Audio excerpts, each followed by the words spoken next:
The question is, should we be turning our compost or not?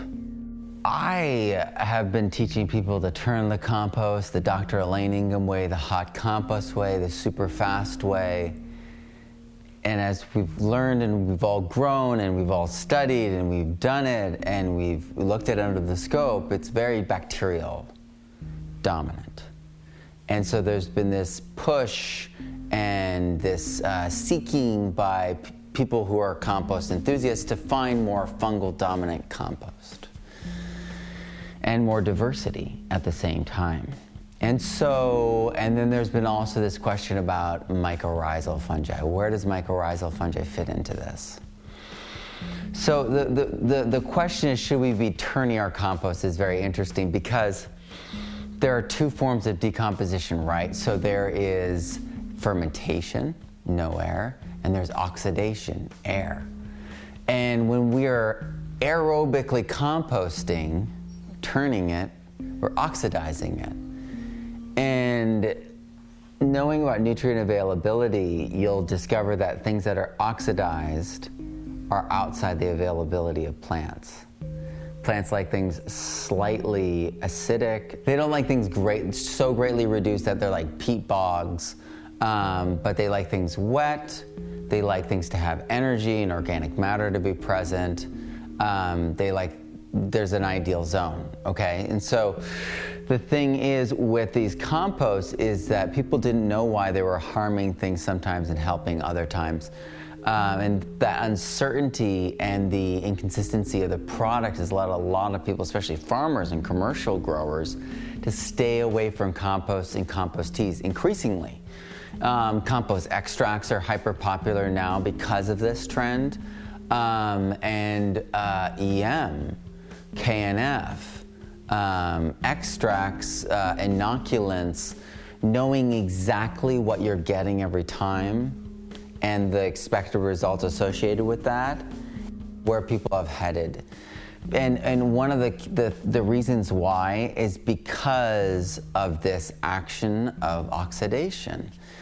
And so the reverse has happened. People have started testing at a university level bioreactors of compost. So they're static, they're like Elaine Ingham compost except giant, and they have long tubes that are perforated in them.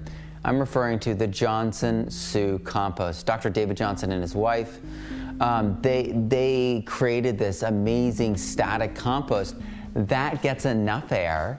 Every 12 inches, there's air. There's air. So there's a balance of oxidation and fermentation happening, and it feels like that first 12 inches of soil everywhere to the compost, and it's dark.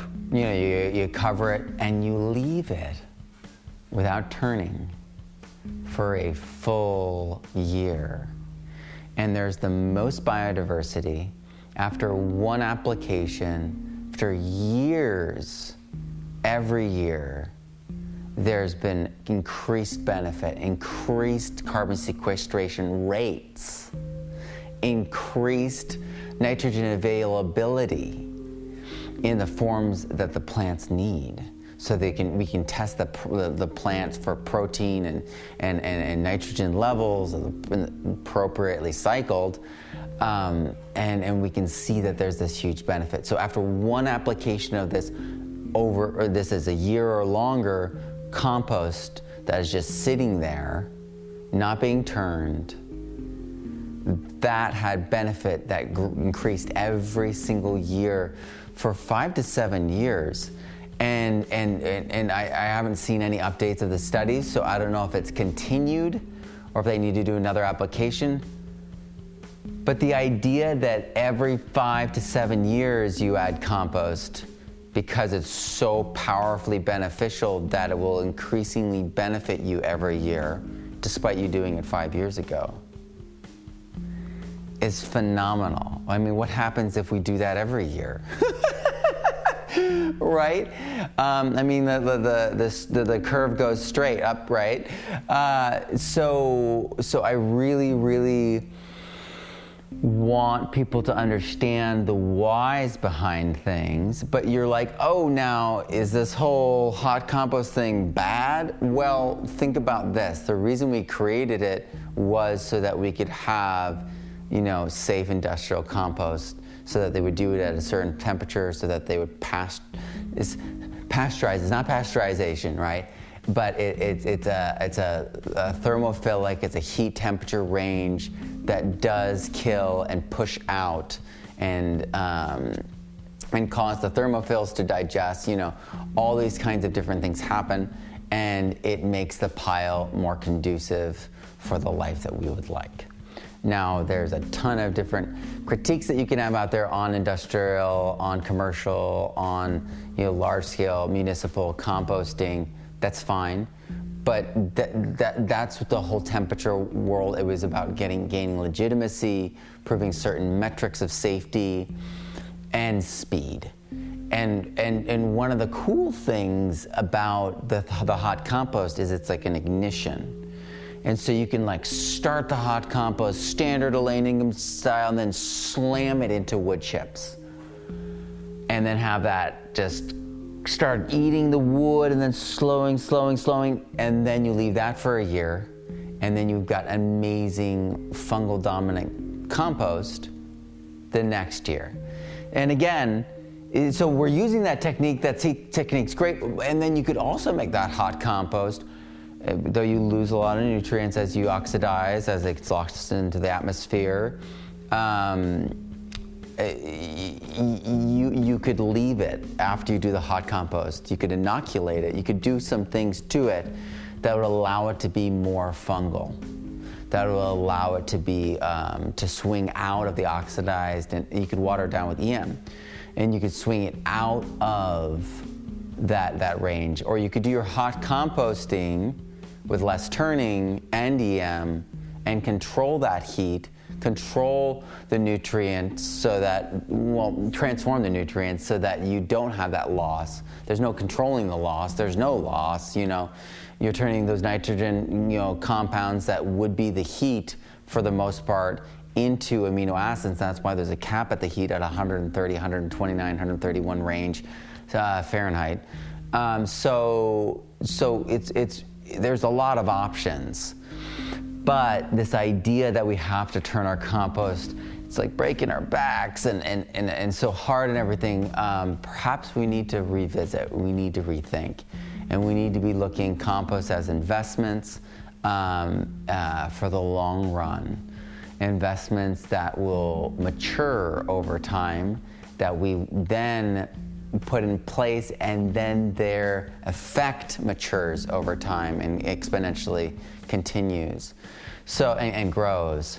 So I really wanted to share this, and I've changed the way I'm doing tons of things. I'm moving very carefully through the gardening and soil building and inoculant process. I'm doing a ton of different things, but I'm very deliberate about everything and thinking a lot about everything, because everything's different now since I wrote Regenerative Soil, my new book. It's changed everything, how I perceive the world, how I perceive health, how I perceive all plants, all soils, how I answer all my questions about soil and plants, in my course. It's an incredible new paradigm shift in soil science altogether, and I just feel very privileged. It was wild. I put up a poll, asked folks what they wanted me to write on. They said soil. I said cool. I started looking into it and was like, oh dear, this is going to be hard. And then I was very lucky, I had incredible mentors and incredible Kickstarter support, so I had the time to get the right books. And also, to wade through the books that were in between me and that. I read a lot of books, and I was able to finally even double back to the books that I didn't understand. And it was this incredible process that I eventually boiled down with the help of lots of experts, lots of peer reviewers, lots of scientists, professors, practitioners, agronomists, farmers, and researchers into visuals. So that we could share with the world what's really going on. And then people could download that understanding of nature in its raw form and see these connections, be able to communicate soil chemistry to soil biology, the biochemistry, micro to macro. I want to talk to you about it because it's going to change everything with the way you see the world. It's going to be transformative, like learning about permaculture for the first time was transformative for me, maybe for you. And yeah, I'm going to have a free webinar this Thursday. Join us. If you can't join us live 11 a.m. Pacific Standard Time, there's a replay. So we have live Q&A, so it's really, really fun for you to be there. But if you can't be there, I understand. We've got the replay too. It's all on my platform. Click down the link and sign up. You can just log in and you can just comment and meet everyone and get excited, get connections, network, all of it. Thank you so much for listening. Thank you so much for caring about soil. I'm Matt Powers. Grow abundantly, learn daily, and live regeneratively. And I'll see you in the webinar.